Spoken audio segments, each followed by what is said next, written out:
Hi everyone, how are you doing today? I've been thinking about doing this review for so long, really overthinking it, I would say.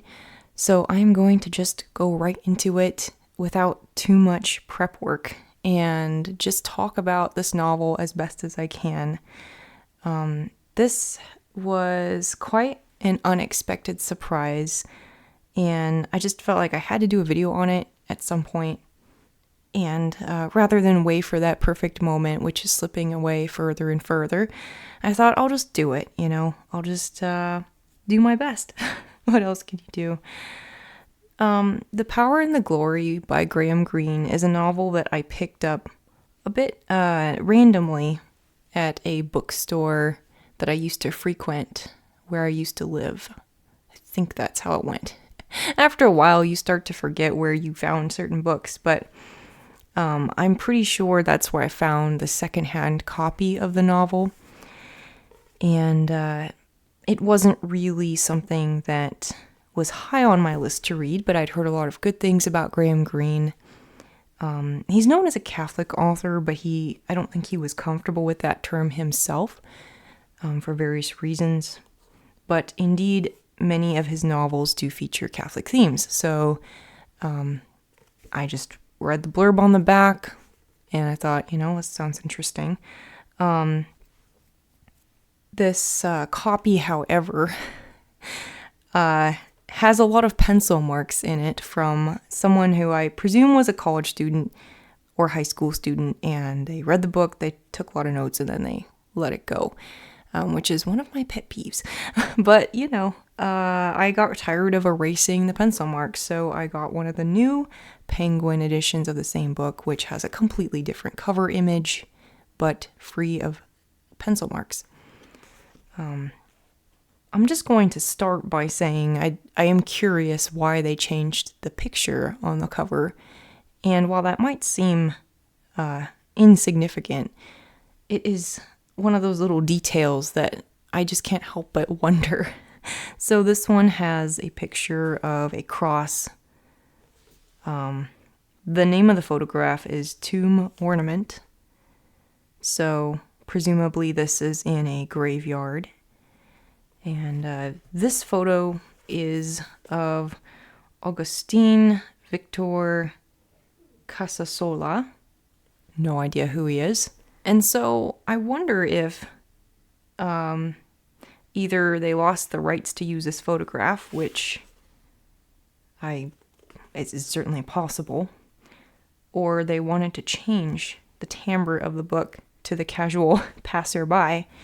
I think that I prefer this cover, but if this cover brings more people in, I say all the better, because this novel, long story short, is really worth reading, no matter if you are religious or not. Maybe I am biased in saying that since I am a Christian, but I think that this novel is very strong on a number of fronts, which I'm going to dig into now. So first of all, what is this about? I'm going to read the little blurb that I wrote on my blog, and that'll kind of give us the gist of it here. The Power and the Glory drops the reader in an unlikely dentist's office, the scene emerging with Conradian unease. It is 1930s Mexico, and an ambitious young redshirt in the state of Tabasco is on the hunt for the last priest who is caught between two snares. To capitulate to a forced marriage would be betrayal, while celebrating Mass openly is to sign his own death warrant. The priest, moreover, is in need of confession. His secret sin weighs heavier than his years of hiding. What keeps him wandering across Tabasco is his duty of bringing the Eucharist to the faithful. But has he embraced suffering for the right reasons?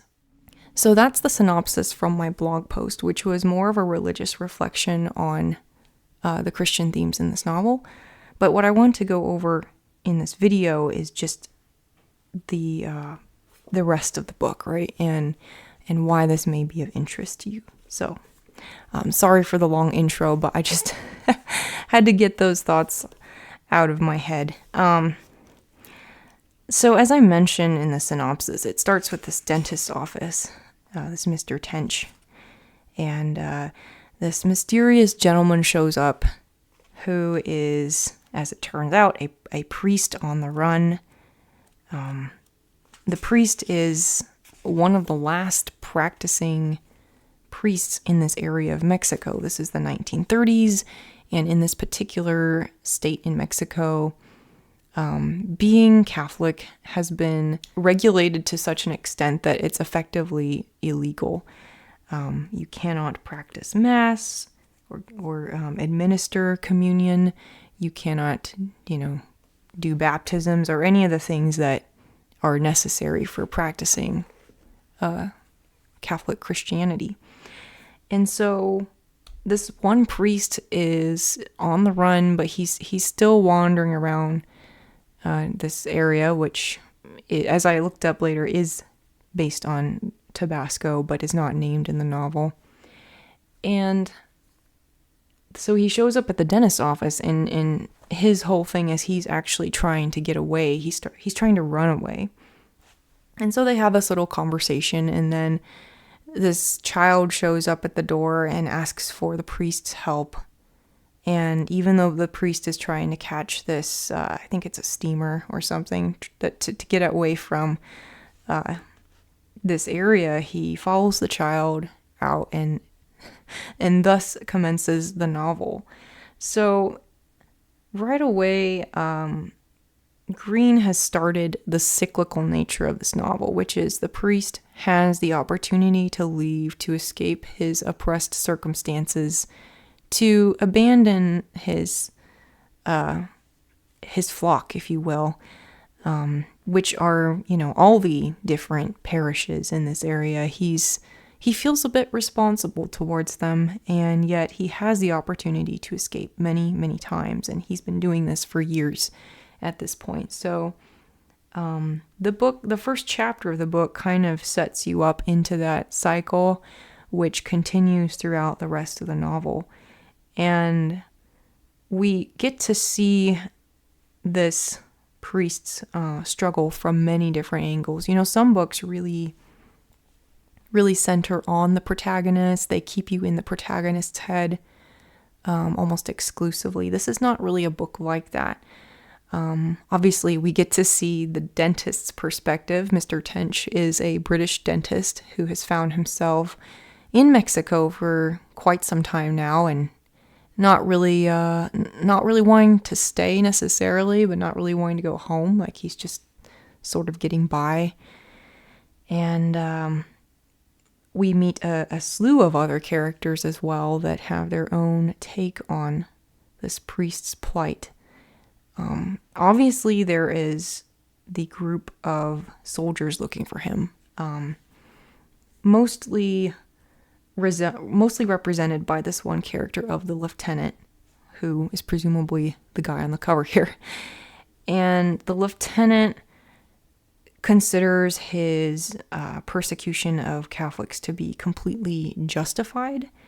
He thinks back to his childhood and his life of poverty, and he sees the Catholic Church as people that had taken advantage of that poverty instead of really lifting up the social circumstances of Mexico.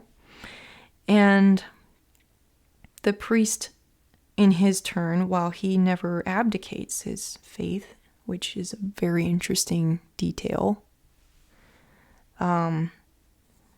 he also begins to look back on his past life of ease and leisure and status with growing remorse and growing guilt that he didn't recognize when he was living in that luxury.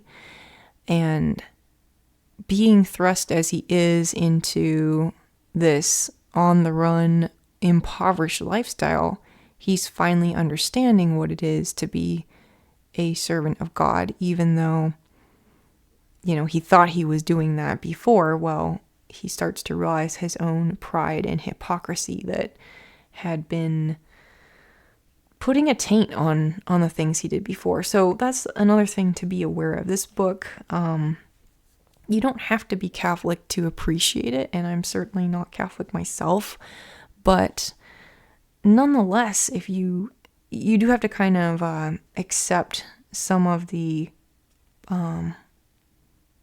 what's the word? You have to understand where the main character is coming from in terms of his beliefs and how that impacts his decisions and how he views his responsibilities. So one of the things that really was highlighted for me here is the office of the priest being more than the person. And this is something that shows up in other liturgical traditional churches as well. This idea that the priest represents or acts on behalf of Jesus, and that you can have somebody who is a very flawed person in that role, but it doesn't invalidate the sacraments that they administer. It doesn't invalidate their ministry, to the extent that they're acting as a representative, not as, themselves. So that's actually a very key part of the book. This priest who is dubbed the whiskey priest because he starts to, turn to alcohol to take his mind off of things. There's actually a wonderful scene here where he talks about this. And keep in mind, too, that there is a huge essential emphasis on Catholics taking communion on a regular basis and being able to confess their sins on a regular basis. So this is all in the context of that. If he left them, they would be safe and they would be free from his example. He was the only priest the children could remember. It was from him they would take their ideas of the faith.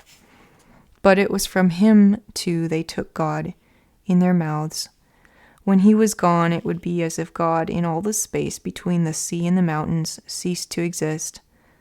Wasn't it his duty to stay, even if they despised him, even if they were murdered for his sake, even if they were corrupted by his example? He was shaken with the enormity of the problem.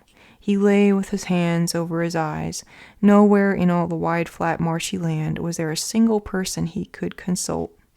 He raised the brandy to his mouth. So this is taking that theology, especially the doctrine of the real presence, to such an extent that, he's placed in this very difficult position. The priest himself has unconfessed sin, which does not make him unable to give sacraments, but it is obviously not ideal that he should be going on in this state of mortal sin. And yet he's the only person around to be listening to confessions and absolving others. So what I liked about this, as someone who has a bit of a different theology on these matters, not totally different, but not quite to the same degree as Roman Catholics, I like this because it really puts the theology in a context where the answers aren't so easy, and you really have to grapple with those beliefs in a very real way when we're put in this very, granted, very unusual context. I said I wasn't going to cover religious reflections in this book, but it's worth noting that these intricacies of the theology and his conscience are key to the novel. So if you don't share those beliefs, at least you can, as with so many books that you read about other people and their beliefs, you can at least try to empathize with what he's going through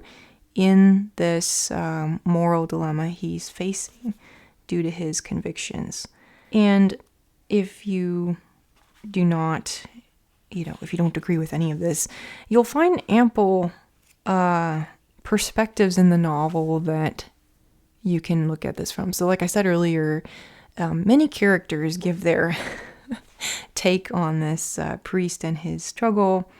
I already mentioned the lieutenant. There's also this child named Coral, who's quite a character. I don't believe she herself is a Christian, but she lives on this, I think it's a banana plantation with her father and mother. And her father and her mother are very disorganized and very inept, for lack of a better word. So this little girl, Coral, is kind of keeping things running, and she meets the priest, and they have these conversations, and she, it's interesting because she's not a Catholic, obviously, but she's curious about the whole thing, and she helps him, and she just steps in and helps someone who needs help. And I really enjoyed her character. Her fate is quite ambiguous. I won't go into it now, but I really enjoyed that character.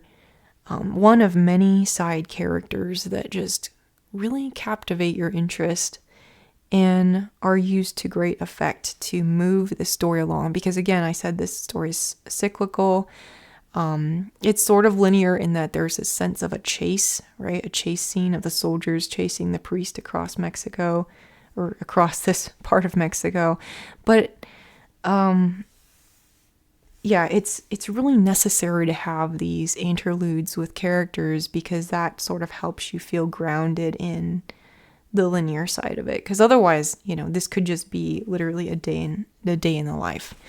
And so it's very clever writing, I thought. There is a whole scene where the priest meets someone very important to him, and I feel like that would be going into spoilers to talk about that, so I won't talk about that. But it was an incredible scene that carried resonance through the rest of the novel, and just the way Greene layers these different pieces of perspective and events, that it just gives the whole book so much momentum that it's not as if, okay, this happened and then this happened. It all kind of, it's more exponential. It builds and builds. And his moral dilemma builds and builds, even though it's been going on for quite some time. And I just really got a lot out of that personally. Let's see here. So there is a wonderful scene, an absolutely wonderful scene where there's just very little is happening in this scene, but there's so much. So the priest goes and tries to acquire wine from this guy. And that's the other thing that I really liked about this book too, is the priest, we're not with him constantly, and he'll reappear in a scene or in the next chapter, and he's like being reintroduced to the reader. So he's not even necessarily named as the priest at that point, but then you realize, oh yeah, that's him again. So in this one part, he's reintroduced to the reader as this guy who's trying to buy some wine. Another guy shows up, and because wine in this place is kind of taboo, there's some kind of prohibition going on. So they're selling him the wine and he buys it, but then another guy shows up and they have to share it because they don't want anyone to tell on anybody. And so they're sitting there, and the head honcho is just drinking the wine, and the priest, meanwhile, is just sitting there in agony, hoping that he'll get some of the wine. There's a description of the priest in that scene that was just brilliant. He had the appearance of a businessman who had fallen on hard times because he's wearing plain clothes. But it's almost like a double meaning there, because we know so much about the priest at this point that we're like, oh yeah, he was kind of a businessman that fell on hard times. The way he approached his job in the past, it's this sort of self-serving attitude. But anyway, going back to the scene about the wine, I mean, he's waiting for the wine, and then after a while, it's revealed, oh wait, he was actually waiting for that wine because he was going to take it and distribute it as communion. And that's the little games that Greene plays with you in this novel. He kind of makes you think, oh, one thing, and then he kind of turns it around on you, like, wait a minute, that actually had a different meaning or a different I don't know, outcome to it. So I really enjoyed that sort of writing that he infuses here. And the other thing too that brings to mind is how much humor there is in this book. It's a very dark story, and I've read many dark stories, especially recently for whatever reason. And this never loses its darkness, but there is humor and irony and wit just, woven throughout the book, and it scintillates. It's such an engaging reading experience because of that, and I just absolutely love that. Okay. I think, that really probably covers a lot of the highlights here. I think that one thing I will mention is I really enjoyed these characters at the end that were introduced. They're I think they're either a couple or a brother and sister. Now I can't remember. This elderly man and woman, and I'm pretty sure they're brother and sister, kind of like a Marilla and Cuthbert situation. And they're Lutherans, so they don't practice Catholicism. They don't necessarily approve of that theology, but the kindness they show to this priest, it was just quite amazing. And that's one thing I just loved about this novel is all the characters, even the lieutenant, have this brimming humanity to them, this beautiful humanness that just it's the kind of thing that really is weirdly inspiring, even when the villain is not painted to be just pure evil, right? Like, people have motives, they have their own twisted reasoning for doing things. And in the case of this German couple, however, again, kind of like with Coral, there's this simplicity of kindness that they exhibit that is just so beautiful, and something that the priest has to learn the hard way by being in need of it himself. So that really just struck me, as really a wonderful scene in this whole book. And just the sort of stuff that really gets you thinking when you're, trying to take things out of these novels to apply to your own life. I think there's one more thing I'll just mention about this book, which is when I was a child, I read a lot of missionary and martyr stories because we had a fair amount of them in our home, and just, it was kind of an interesting topic. And there's lots of these stories written to particularly inspire children and, just people in general who are believers. And, so often those stories would, the main character or the person, the historical figure, would be a little bit larger than life. Like, they were often just so brave and so faithful and so saintly. And at some point, well, I remember wanting to become a missionary at one point, being inspired by these stories, and then I think it dawned on me how very cowardly I was, and just how I just wasn't cut out for that. But I think what's interesting is this book is not like that at all.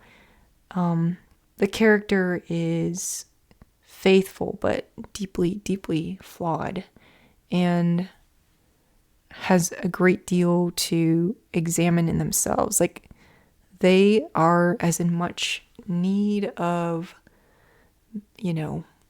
help as any of the people that they're trying to help.